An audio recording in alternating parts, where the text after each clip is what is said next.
When certain politicians and the media use the term muscular liberalism, that's just another word for racism and Islamophobia. This stance on Islam has led them into primary schools to ascertain why young girls wear the hijab, as it could be interpreted as a sexualization of these young girls. I say shame on Ofsted for victimizing young girls, for choosing to wear religious articles of clothing. There is no such measure made for other religions or other articles of religious wear. This stance has other ramifications. It signals to the British public and emboldens groups such as EDL, BNP and other fascist and racist groups that women are oppressed by Islam, are made insubordinate to the men that supposedly force them to wear it, and that it is the job of the British state to liberate us. We reject this imperialistic saviour thinking.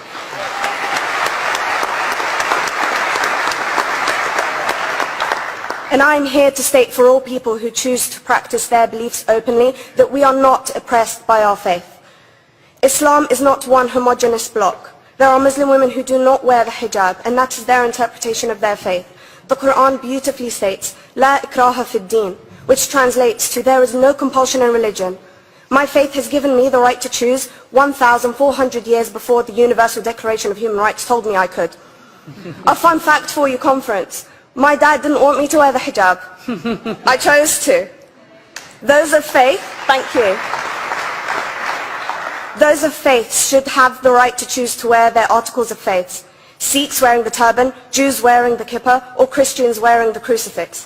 Practicing my right to freedom of expression through the hijab empowers me and other women like me to know that we are able to make decisions for ourselves.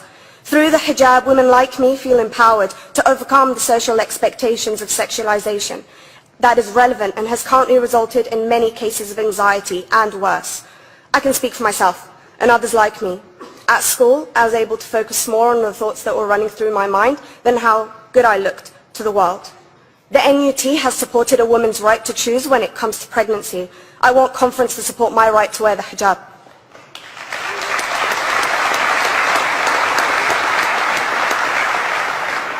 How I choose to practice my faith is clearly displayed for all to see. This makes me the target of hate crime. The level of racist attacks on Muslim women is disproportionate to any other oppressed group in British society because we are an easy target. This decision by Ofsted has ramifications beyond the school gates and must be seen in the context of increased attacks on the Muslim community and perpetuates the outdated notion that Muslim women are victims. I was on a trip last year to Hampton Court with my Year 7s, where a man felt comfortable to call me a terrorist. As a Muslim woman, I'm not a victim, so I challenged him.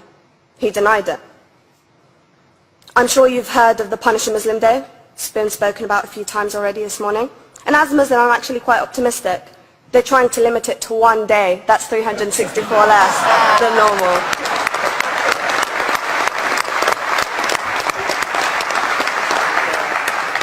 But let's be clear, conference. Islamophobia and other forms of racism affects non-Muslims too. If we don't challenge this stance as a collective, we may turn into a society like France, where women are forced by the law to choose between their faith and their education, their faith and their right to work in the public sector, their faith and their right to enjoy a day out by the seaside with their families. I want to end by stating that I came to this country as an 8-year-old refugee.